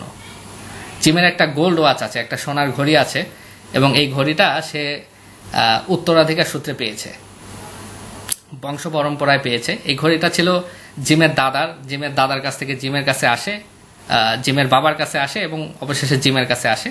তো এই গোল্ড ওয়াচ, তবে এই গোল্ড ওয়াচে একটা পুরাতন হয়ে যাওয়া, চামড়া উঠে যাওয়া একটা লেদার স্ট্র্যাপ ছিল, একটা লেদার স্ট্র্যাপ, চামড়া উঠে যাওয়া একটা লেদারের ফিতা ছিল ওই ঘড়ির সাথে। ঠিক আছে, তো এটা রিপ্লেস যেন করতে পারে এই জন্য ডেলা ওই হচ্ছে সে একটা খুব চমৎকার একটা প্লাটিনাম চেইন কিনে, এবং এই চেইনটা দেখে বোঝা যায় যে এটা খুব চমৎকার এবং খুব ভ্যালুয়েবল একটা জিনিস, খুবই চমৎকার একটা চেইন। ঠিক আছে, তো সে কিনে বাসায় আসে, এবং বাসায় আসার পরে তখন সে আবার নারী সুলভ আচরণ শুরু করে ডেলা, যে সে আবার একটু বিমর্ষ হয়ে যায়, সে খুব চিন্তায় পড়ে যায় যে আমার চুল আমি কেটে ফেললাম, তো এখন আমাকে কি জিম পছন্দ করবে আগের মতো? আমাকে দেখে জিম আবার রেগে যাবে না তো? ঠিক আছে, তো তখন সে আবার নিজেকে বোঝাতে থাকে যে না, আমি তো আমার জিমের জন্যই, আমি আমার হাজবেন্ডের জন্যই তো আমি আমার চুলটা কেটেছি। ঠিক আছে, আমাকে দেখতে যতই অসুন্দর লাগুক, এটা তো আমি আমার হাজবেন্ডের জন্যই করেছি, আমার হাজবেন্ডকে ভালোবাসার জন্যই করেছি।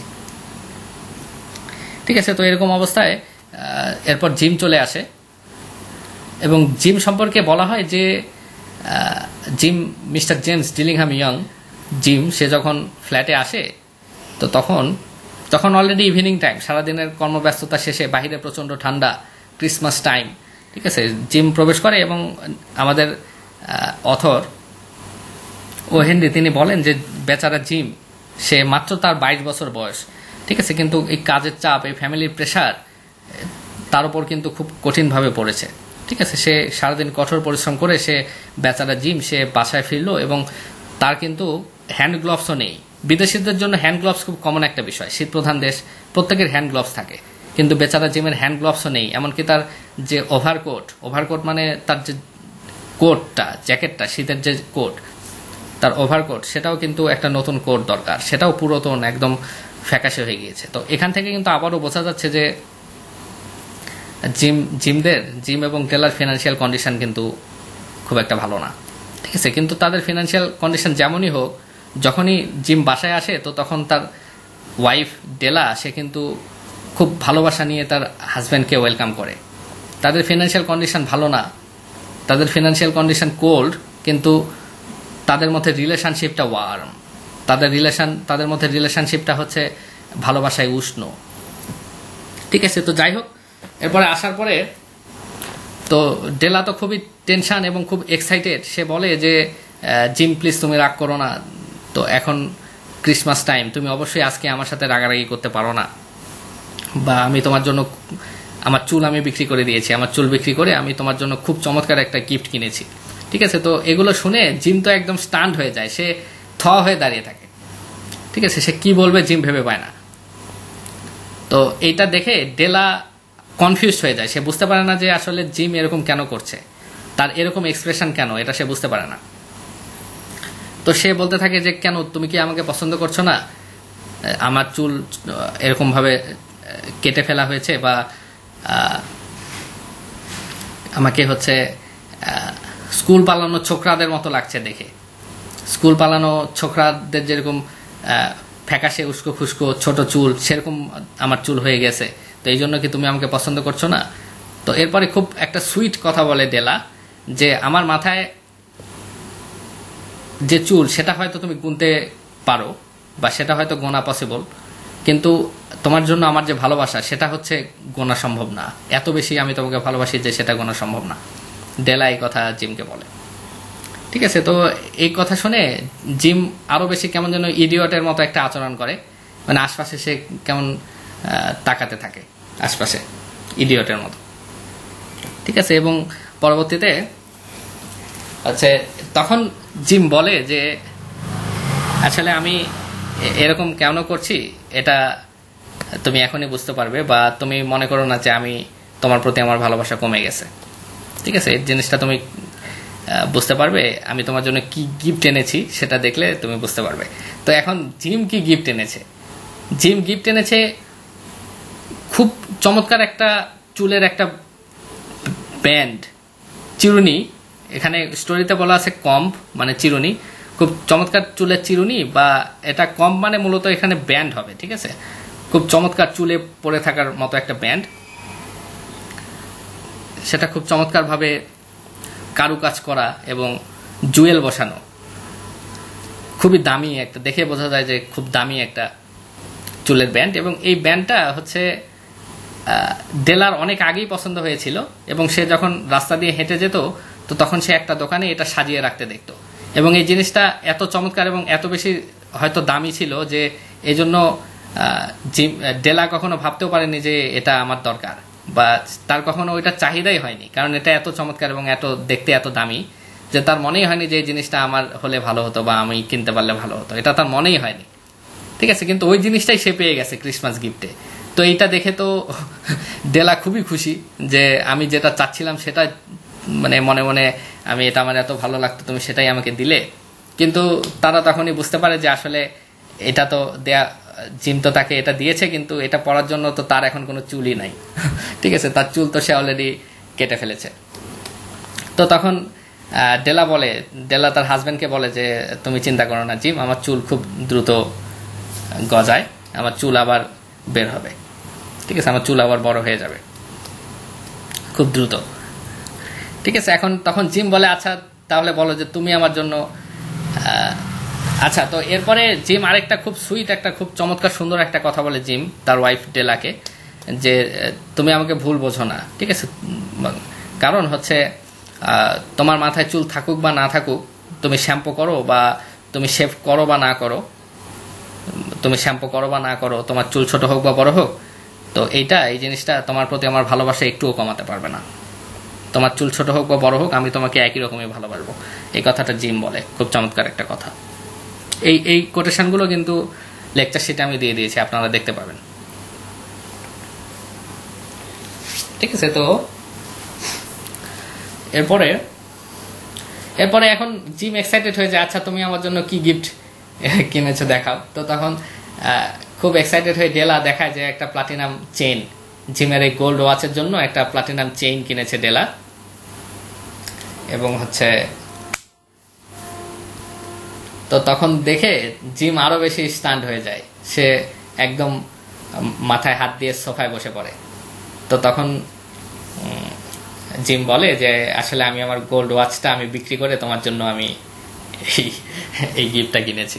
ঠিক আছে, অর্থাৎ এখানে জিমের যে গোল্ড ওয়াচ, সেই গোল্ড ওয়াচের জন্য যে প্লাটিনাম চেইন কেনা হলো, তো সেই প্লাটিনাম চেইনটাও কিন্তু এখন আর কোনো কাজে লাগলো না, কারণ জিমের গোল্ড ওয়াচ তো এখন আর নেই, সে সেটা বিক্রি করে ডেলার জন্য গিফট কিনেছে। আবার ডেলার চুলের জন্য যে জিম এত সুন্দর একটা গিফট কিনেছে, তো সেটাও এখন আর ব্যবহারের উপযুক্ত রইল না, কারণ ডেলার মাথায় তো চমৎকার আর ওরকম সুন্দর চুল নেই। ঠিক আছে, তো এই জন্য তারা বলে যে এই মুহূর্তে আমাদের গিফটগুলো ব্যবহার করা যাচ্ছে না, তো তাহলে এটা রেখে দাও আপাতত। ঠিক আছে, তো এরকম ভাবে তো তখন অথর বলতে থাকে, তখন অথর এই মেজাইদের কথা বলতে থাকে, দ্য গিফট অব দ্য মেজাই। ঠিক আছে, কে জন্য জিজ্ঞাসা করলেন মেজাইদের কথা, তো এখন চলে আসে মেজাইদের কথা। এবং মেজাই সম্পর্কে এই যে আমি যে লেকচার শিটটা দিয়েছি, তো এখানে এই যে হ্যাঁ যেটা বলছিলাম, আমি যে লেকচার শিট দিয়েছি এখানে এই যে 3টা থিম দিয়েছি, এর মধ্যে দ্য অ্যাক্ট অফ গিভিং, এই অ্যাক্ট অফ গিভিং থিমটা পড়লে এখানে মেজাই সম্পর্কে খুব ভালো ধারণা পাবেন।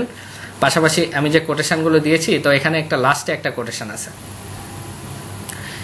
লাস্টের এই কোটেশনটা এবং এটার এক্সপ্লেনেশনটা পড়লে মেজাই সম্পর্কে খুব সুন্দর ধারণা পেয়ে যাবেন।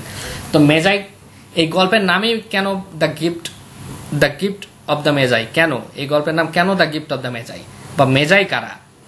তো মেজাই হচ্ছে 3জন ওয়াইজ মেন, 3জন খুবই বিজ্ঞ ব্যক্তি মেজাই। ঠিক আছে, বাইবেল অনুসারে মেজাইরা হচ্ছে 3জন খুবই বিজ্ঞ ব্যক্তি। এবং এরা কি করেছিল, এরা হচ্ছে যে এরা জানতো যে জিসাস ক্রাইস্ট অর্থাৎ জিসাস ক্রাইস্টের জন্ম হবে বেথেলহামে, এবং এই জন্মের জন্য তারা ওই তারা দেখে তারা বেথেলহামের দিকে রওনা করেছিল, তারা দেখে রওনা করেছিল। এবং এই বেবি জিসাসের জন্য, নিউবর্ন বেবি জিসাসের জন্য তারা গিফট নিয়ে রওনা দিয়েছিল এই 3জন ব্যক্তি। এবং এই গিফটগুলো ছিল খুবই মূল্যবান এবং খুবই বুদ্ধিমানের মতো উপহার। ঠিক আছে, খুবই চমৎকার মূল্যবান গিফট ছিল। এবং এই 3জন ব্যক্তি খুবই ওয়াইজ ছিল এবং তারা জানতো যে কোন গিফটগুলো দরকার, জিসাস ক্রাইস্টের জন্য কোন গিফটগুলো দরকার, খুবই বুদ্ধিমানের মতো গিফট দিয়েছিল। ঠিক আছে, এবং এই যে মেজাইয়ের যে গিফট দেয়া, মেজাই হচ্ছে 3জন ওয়াইজ ম্যান, 3 ওয়াইজ ম্যান। তো এই 3জন মেজাইয়ের গিফট দেওয়ার এই ট্রেডিশন থেকেই মূলত ক্রিসমাস ডেতে খ্রিস্টানরা গিফট দিয়ে থাকে, খ্রিস্টানরা একে অপরকে গিফট দিয়ে থাকে এখান থেকেই, এই কারণ মেজাইরা জিসাস ক্রাইস্টের জন্য গিফট এনেছিল। ঠিক আছে, এবং এখান থেকে মূলত ক্রিসমাস ডেতে এই গিফট দেওয়ার ট্রেডিশনটা শুরু হয়। তো এই 3জন মেজাই মানে হচ্ছে 3জন ওয়াইজ ম্যান, এদেরকে খুবই বিজ্ঞ ব্যক্তি ধরা হয় এবং এদের গিফটকেও খুবই মূল্যবান এবং খুবই উপযুক্ত গিফট হিসেবে বিবেচনা করা হয় এই মেজাইদের গিফটকে। ঠিক আছে, তো এই স্টোরিতে জিম এবং ডেলাকে মেজাইয়ের সাথে তুলনা করা হয়েছে। খুবই গুরুত্বপূর্ণ কথা, এই স্টোরিতে জিম এবং ডেলাকে মেজাইয়ের সাথে তুলনা করা হয়েছে। ঠিক আছে, তো কেন তুলনা করা হয়েছে এটা এই 7 নম্বর কোটেশনের এক্সপ্লেনেশন পড়লেই সবাই ক্লিয়ার হয়ে যাবেন। খুব চমৎকারভাবে এখানে আমি জিনিসটা লিখেছি যে কেন আমাদের অথর ও হেনরি এই জিম এবং ডেলাকে মেজাইদের সাথে তুলনা করলেন। তো এখানে জিম এবং ডেলা যে গিফটগুলো কিনেছে একে অপরজনের জন্য, তো এই গিফটগুলো কিন্তু অব্যবহার্য হয়ে পড়ে, অব্যবহার্য। ঠিক আছে, কারণ জিম যে চমৎকার চুলের ব্যান্ড কিনেছে, তো এটা ডেলার তো এখন চুলই নেই। আবার জিমের জন্য যে প্লাটিনাম চেইন কেনা হয়েছে, তো সেটার জন্য তো জিমের ঘড়ি নেই এখন। তো এই জন্য এই গিফটগুলো অব্যবহার্য হয়ে যেতে পারে, কিন্তু অব্যবহার্য হয়ে যায়। কিন্তু আমাদের অথর ও হেনরি তিনি বিষয়টা ক্লিয়ার করেছেন যে যদিও তাদের গিফট অব্যবহার্য হয়ে গেছে আপাতত, কিন্তু তাদেরকে কিন্তু বোকা ভাবলে চলবে না, তাদের এই গিফটটাকে বোকা ভাবলে চলবে না। কারণ তাদের গিফটের দাম কত মূল্যবান সেটা আমাদের বিবেচনার বিষয় না। আমাদের বিবেচনার বিষয় হচ্ছে যে এই গিফটটা দেওয়ার জন্য তারা নিজেরা কতটা স্যাক্রিফাইস করেছে, এই গিফটটা তারা কতটা ভালোবাসা নিয়ে দিয়েছে, একজন আরেকজনকে কতটা ভালোবাসা নিয়ে তারা গিফটটা দিয়েছে। জিম তার বংশ পরম্পরায় পাওয়া তার ফ্যামিলি ঐতিহ্য, তার গোল্ড ওয়াচকে বিক্রি করে দিয়েছে ডেলাকে ভালোবেসে। আর ডেলা তার এত পছন্দের চুল, এত লম্বা এত সুন্দর চুল সে কেটে ফেলেছে, বিক্রি করে দিয়েছে জিমকে একটা সুন্দর উপহার দেওয়ার জন্য। তো এই যে তাদের এই সেলফলেস লাভ, তাদের এই স্যাক্রিফাইস, এই গিফট দেওয়ার জন্য, এই জিনিসটাই তাদের গিফটকে মূল্যবান করে দিয়েছে। আমি আবারও বলছি, জিম এবং ডেলার যে সেলফলেস লাভ, একে অপরের প্রতি যে সেলফলেস লাভ এবং একে অপরের প্রতি যে স্যাক্রিফাইস, এই জিনিসটা কিন্তু তাদের গিফটকে খুব বেশি মূল্যবান করে দিয়েছে। ঠিক যেরকমভাবে এই মেজাইদের গিফট মূল্যবান ছিল, একই রকমভাবে জিম এবং ডেলার গিফট এতটা মূল্যবান। সুতরাং এই জিম এবং ডেলা কিন্তু মেজাই। ঠিক আছে, এই জন্য স্টোরির একদম শেষ লাইনে বলা হয় যে দে আর দ্য মেজাই। স্টোরির একদম শেষ লাইনে বলা হয়েছে যে দে আর দ্য মেজাই। ঠিক আছে, মেজাই কারা? মেজাই হচ্ছে 3 জন ওয়াইজ মেন। তারা খুব চমৎকার গিফট দিয়েছিল, খুব ভেবেচিন্তে খুব মূল্যবান গিফট দিয়েছিল। একই রকমভাবে জিম এবং ডেলাকে আমাদের বোকা ভাবা কিন্তু উচিত হবে না, কারণ জিম এবং ডেলার গিফট এতটাই মূল্যবান, এতটাই ওয়াইজ, কারণ তারা একজন আরেকজনকে ভালোবেসে একজন আরেকজনের প্রতি সর্বোচ্চ স্যাক্রিফাইস, সর্বোচ্চ উৎসর্গ করে তারা গিফট দিয়েছে। এই জন্য তারা হচ্ছে মেজাই। Of all who give and receive gifts, such as they are the wisest. যারা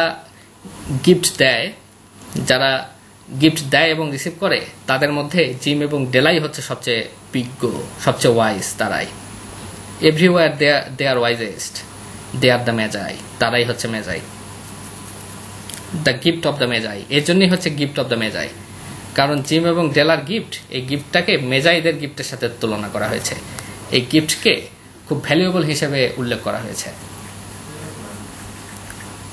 এর জন্য স্টোরিটার নাম হয়েছে গিফট অফ দ্য মেজাই। একটা ব্রড প্রশ্ন আছে আপনাদের যে এই স্টোরির টাইটেল দেওয়া হলো দ্য গিফট অফ দ্য মেজাই, এটা কতটা যুক্তিযুক্ত?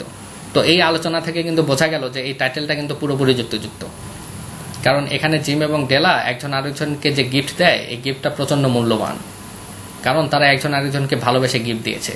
তারা নিজেদের পছন্দের জিনিস স্যাক্রিফাইস করে তাদের পার্টনারকে তারা খুশি করার চেষ্টা করেছে। ঠিক আছে, তো এই ছিল আজকের স্টোরি। আগামী ক্লাসে আমি দ্য গিফট অফ দ্য মেজাই এই টেক্সট থেকে কিছু লাইন আমরা পড়ব। ঠিক আছে, এবং আমরা কিছু প্রশ্ন পড়ার চেষ্টা করবো আগামী ক্লাসে। আর দ্য গিফট অফ দ্য মেজাইয়ের উপরে আর 2টা ক্লাস হবে। ঠিক আছে, আজকে একটা হলো, আর 2টা ক্লাস হবে। তো আজকে ক্লাস এ পর্যন্তই, অনেক লম্বা হয়ে গেল, অনেক আলোচনা হলো, অনেক লম্বা হলো। ঠিক আছে, তো সবাই বাসায় ভালোভাবে স্টাডি করবো এবং বাসায় লেখার অভ্যাস করব। আজকের ক্লাস এ পর্যন্তই, দেখা হবে আগামী ক্লাসে। আনটিল দেন, আল্লাহ হাফেজ, টেক কেয়ার।